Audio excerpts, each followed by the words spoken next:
listening to the Pro Bono Happy Hour. I'm Rena Gleaser. Welcome back. Today's guest is Don Salzman from Skadden. Don is based in Washington, D.C., and we had such an incredible and wide-ranging conversation that we've broken it up into 2 episodes. This week, in part 1, we discuss his career and focus on pro bono and criminal justice matters. We hope you enjoy our conversation, and be sure to tune in next week for part 2. Hi, Don. Welcome, and thank you for joining us. Hi, Rena. Thank you for having me. We have a lot to talk about since you're doing such amazing and meaningful work. We're going to start by digging into pro bono and indigent criminal defense work, and then we'll branch out into other aspects of Skadden's pro bono program and your experience. So let's jump right in. Could you tell us a little bit about your background and in particular your time as a public defender? Rena, when I was in law school, I did a third-year clinic called Law Students in Court, and that's where I caught the bug as far as indigent defense. I spent a year working in D.C. Superior Court representing poor people charged with misdemeanors and actually sort of one felony case, and just fell in love with legal services and representing poor people, and I had a chance as a law student to represent 2 separate clients on jury trials in D.C. Superior Court. So when I graduated from law school, I wanted to, pursue a career as a public defender, but very different than today. 30 years ago when I was graduating from law school, there were not public defenders' offices from around the country coming to law schools looking for, people who were interested in working in their offices. And so, I reached out to some, but I ended up not having an offer from a public defender's office, and so I went to work for a firm for a couple of years. But my heart was really always with indigent defense, and so I think maybe the best advice that I ever received as far as my career was from a woman who I married many years later, who said to me, Don, you loved doing indigent defense work. Why don't you just go become a public defender? And so that's what I did. And I ended up at the Office of the Public Defender in Montgomery County, Maryland. So for people who don't know, Montgomery County is very close to Washington, D.C. Exactly. And I was I went to George Washington University Law School and then worked at a firm in D.C. for a couple of years, but then just went a little bit outside of D.C. to the public defender's office out in Maryland. So what do you think it is about indigent defense that was so appealing to you and sort of captured your heart? Yeah, I think it's the fact that people who are accused and arrested and charged with crimes are incredibly vulnerable, whether they're wealthy or poor. And the power of the state and all the resources that can be brought to bear are focused on, one individual. And so I found it very rewarding to be someone who could stand between the government and my clients. And I found that I, developed a really strong bond with most of my clients. So I don't know. It's hard to exactly put into words, but I think it's something about being the voice and the advocate for someone who's incredibly vulnerable and, facing sometimes the worst possible thing that could happen to them, and having the chance to try to change the course of what happens in that person's life is really what appealed to me.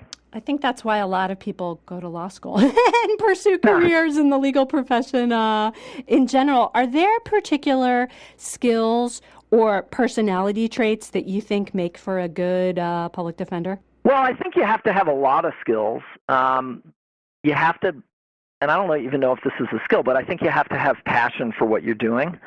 You have to be deeply committed to defending that individual. I was always in the camp that it wasn't enough to feel like I was making sure that my clients' rights were being protected. That the Constitution requires an advocacy system where there'll be somebody on both sides of it. That never to me seemed enough. I think someone needs an advocate who will zealously, do their best in every way within the law to get the best outcome for their client. So I think it takes passion. I think it takes obviously a strong understanding of law and how to tell stories, because in criminal cases, it comes down to telling a story about what happened and telling a story about why your client should be acquitted.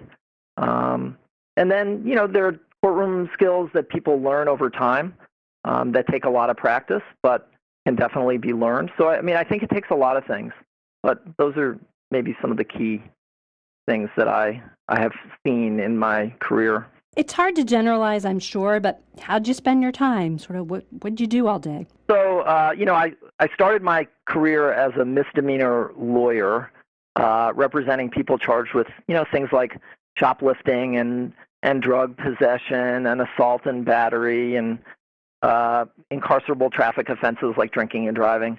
And when I was doing that, I spent a lot of time in court. I would spend at least 3 days a week assigned to multiple courtrooms handling 10 to 15 different cases a day, so 3 times a week. But then there were other days when I also had to be in court. So it was a lot of time in court, and then, frankly, you spend a lot of time at the jail, because when you're representing poor people, one of the unfortunate things is that if you're poor, you may end up in jail when charged with a crime, waiting for your case to be called, and if you have means, then you're likely not going to be in jail. So I spent a lot of time in the Montgomery County Detention Center meeting with clients, talking with clients, updating clients on what was going on in their cases. So that was a lot of time. And then, brainstorming with colleagues, investigating cases. This is something that, maybe lawyers know, but a lot of other people may not know. But investigating a criminal case from the defense point of view is one of the most important parts of having a chance to actually prevail, because discovery is so limited. So having an ability to have an understanding of what happened and who might be a witness and where to find them and what they might say, whether they're favorable to you or unfavorable to you, is critical. So I spent a fair amount of time investigating. One of the things that you did while you were at the Office of the Public Defender was to create a pro bono collaboration with law firms. And I would like to learn more about this project, sort of how it came to be, how the pro bono lawyers were involved, and what was this project all about? So there, I think I can take credit for implementing somebody else's idea. What happened is that I got a call from a partner at a major D.C. law firm, and he said that he had reached out to another public defender agency about the possibility of having lawyers, young lawyers and other lawyers at his firm, co-counsel with the public defenders at that agency, and as a way both for the lawyers to do something good and give back, but also as a way to develop trial skills and to have a chance to actually do jury trials. And it didn't work out with the other agency, so he reached out to me because we had someone that we knew in common.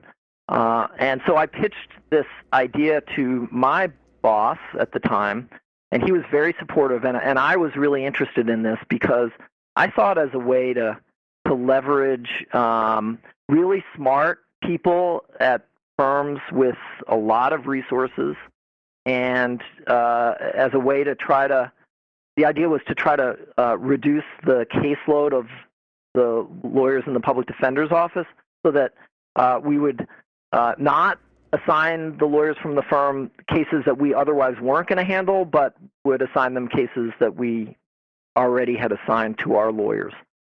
So it started with that one firm, and we did it as a pilot project. And so I put together with the partner at the firm a kind of a 2-day crash course training in how to handle a criminal case in Maryland, how to defend someone facing criminal charges, a lot of procedure and some trial skills.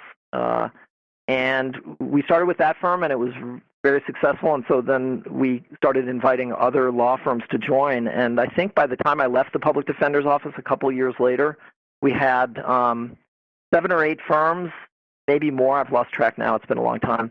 And over 150 lawyers that we trained. And I think we assigned to those lawyers over 75 cases within a time period of just a couple of years. And that was a significant number of cases because my office had 30 lawyers overall. And most of the cases that we ended up assigning were felony cases. So we only had about a dozen felony lawyers in our office. So if we assigned 35 cases in 1 year, that was a significant reduction. It might be a couple, 3 cases that lawyers in our office each wouldn't have to handle themselves. So I think it was pretty successful, and it continued after I left the public defender's office. In fact, my firm Skadden was one of the firms that that participated in that program and continued to do that after I joined Skadden and left the public defender's office. We get a lot of inquiries from firms who are interested in these type of, arrangements, collaborations. What tips would you offer firms who are interested in working with a public defender office in such a relationship? Are there structures or people or in-house expertise or things that you think are sort of prerequisites in order to set up a successful program like this? I think it's very helpful to have somebody in the firm who has experience handling these types of cases, whether it's a former public defender or a former prosecutor or a white-collar criminal defense practice within the firm, because criminal defense is just not the same animal as other types of legal representation. So I think that that's helpful. I wouldn't say that it's a prerequisite, but it does make it easier to collaborate with a public defender's office, but not be too much of a drain on the time of the lawyers in the public defender's office, because while I've found that they're very willing to mentor and answer questions and provide guidance and support, it's going to be a much more effective program if the firm can kind of handle some of that supervision and guidance from within. So I think that's probably one of the most important parts of having a successful program like that. That's really great to know and tremendous insights. We're going to come back to how you got to Skadden and your experience there. But for now, we're going to continue to talk about the intersection of pro bono and criminal defense work. So could you tell us a little bit about the Clemency Project? I guess it's Clemency Project 2014 and you and your firm's involvement with that.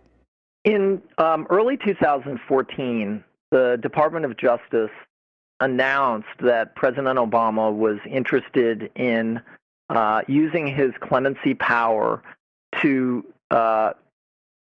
help people who got caught up in the war on drugs and who received very lengthy sentences in federal court, and who were nonviolent offenders with no history of violence, either before they were charged with the crimes that they were in prison or in the crimes for which they were prosecuted, and also no violence while in prison. And the final part of it was people who, if they had been sentenced under current laws and policies, would have received a significantly shorter sentence. So the Department of Justice and the Deputy Attorney General at that time announced the president's interest in using his clemency power to help those sorts of folks, and actually called upon the advocacy organizations and ultimately the bar itself to help identify inmates in the U.S. prisons, the Bureau of Prisons, plus private prisons that were contracted by the Department of Justice, to identify inmates who met those criteria. And a group of advocacy organizations who worked a lot in this field got together and formed the Clemency Project 2014 and started to plan steps to recruit and train lawyers to represent, first to screen inmates to determine whether they likely met that criteria, and then to represent inmates on clemency petitions who met the criteria established by the Department of Justice.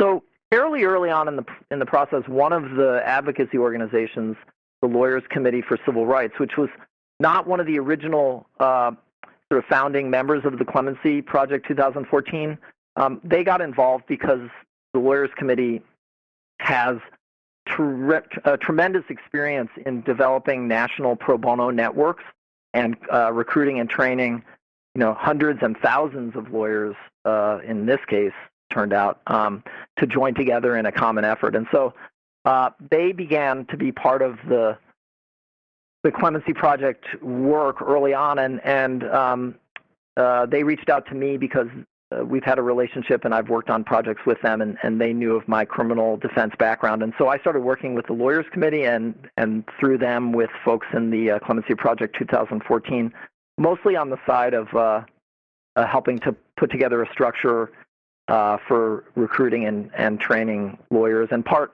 of what was helpful was my connections with other pro bono counsel at firms in D.C. and to some extent, in other places around the country. So that's how I got involved. And over the last 2.5 years or so, the Clemency Project has recruited, I think it's 3,000 or 4,000 lawyers to screen requests from about 35,000 inmates across the country who expressed interest in having a pro bono lawyer screen their eligibility.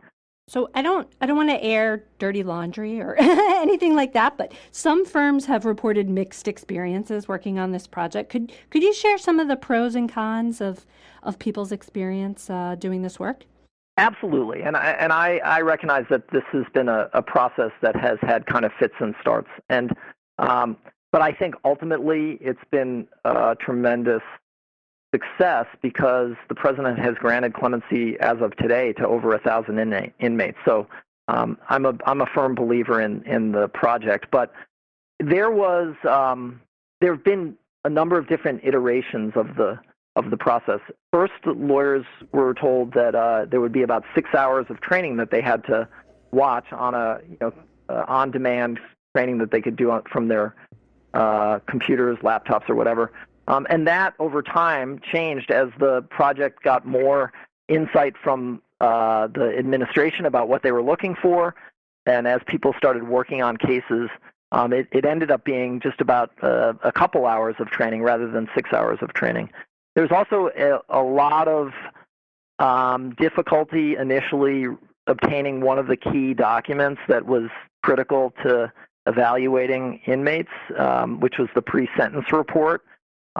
It's a very tightly controlled document, and so there were oftentimes long delays where lawyers would be recruited and assigned an inmate to review, and then a long period of time before the lawyers would be able to receive the document that they needed. And I think there was also concern about how long it took the Clemency Project folks to screen kind of the final document that was prepared by lawyers in their evaluation, and some issues about getting sufficient information. But I would say overall, I think that the resources that the Clemency Project put together and the various ways and organizations that were available for people to get support as they had questions on sometimes really complicated matters, I think it was a pretty remarkable effort. So there are some, I know that some firms decided to sort of find inmates and work outside of the process, and the president has granted clemency to many inmates who didn't actually submit their petitions through the Clemency Project 2014. And I really think that it's terrific that regardless of how an inmate ended up getting their help or through what channels, a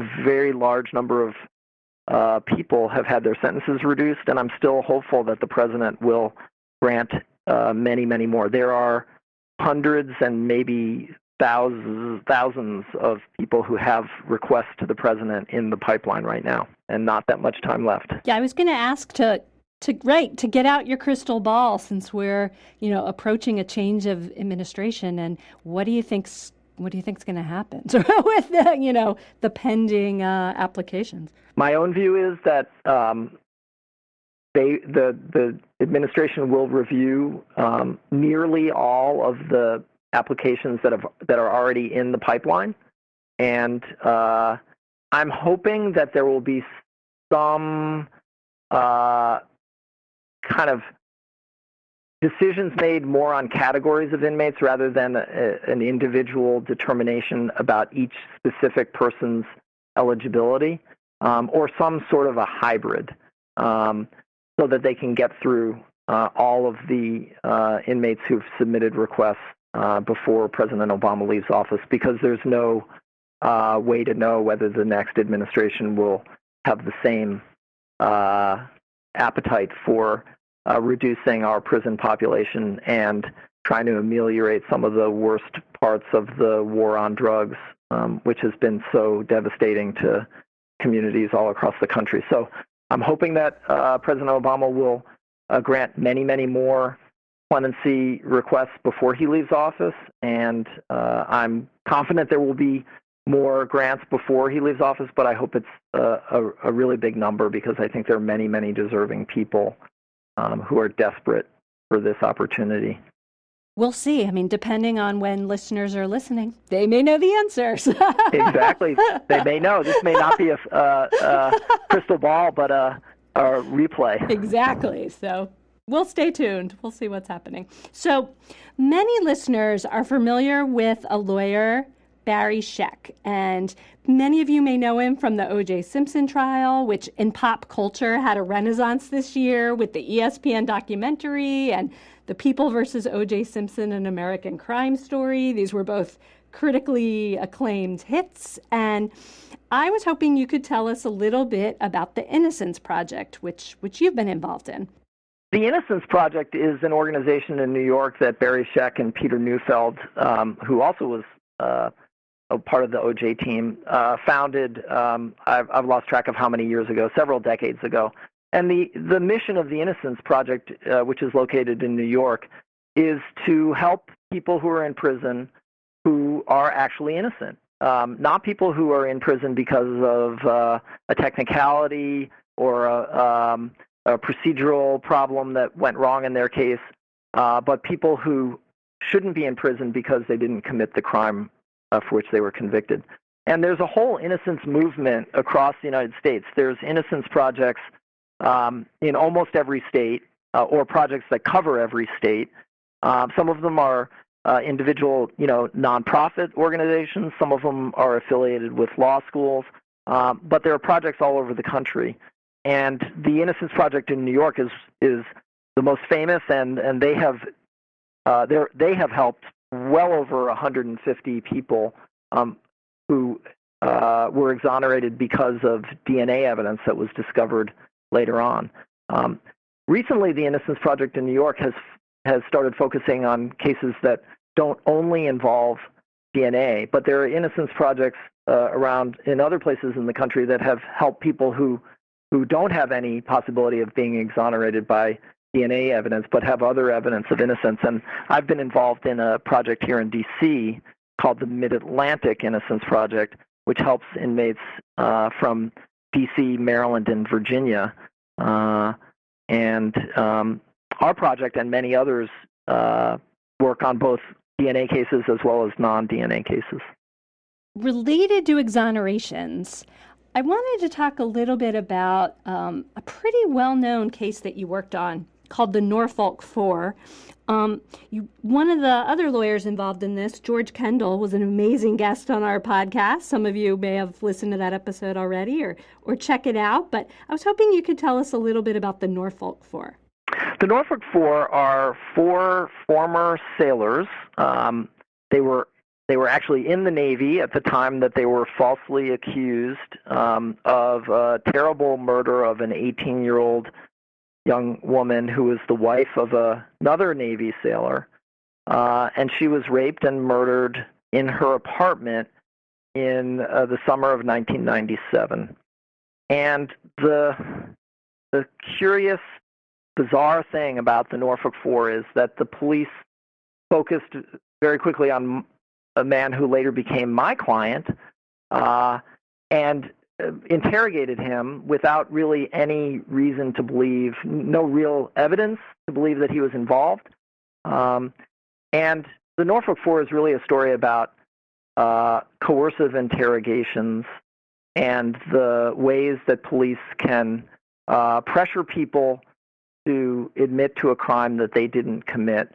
And then kind of because of a concept called tunnel vision, never give up on their belief or accusation that the person who made the confession is the real perpetrator, even in the face of mounting and very, very persuasive evidence that they've gone down the wrong path. So very briefly, the police accused my client and pressured him to confess, and then charged him with capital murder. He was facing the death penalty, but a couple months later, when DNA evidence did not match him, and there was DNA evidence from the crime scene as well as from the rape kit examination, rather than questioning whether they had the right person, they simply decided that he had an accomplice who must have been the person who left the DNA who committed the crime with him. So they interrogated and coerced a confession from his roommate, who was another sailor, and he ultimately confessed.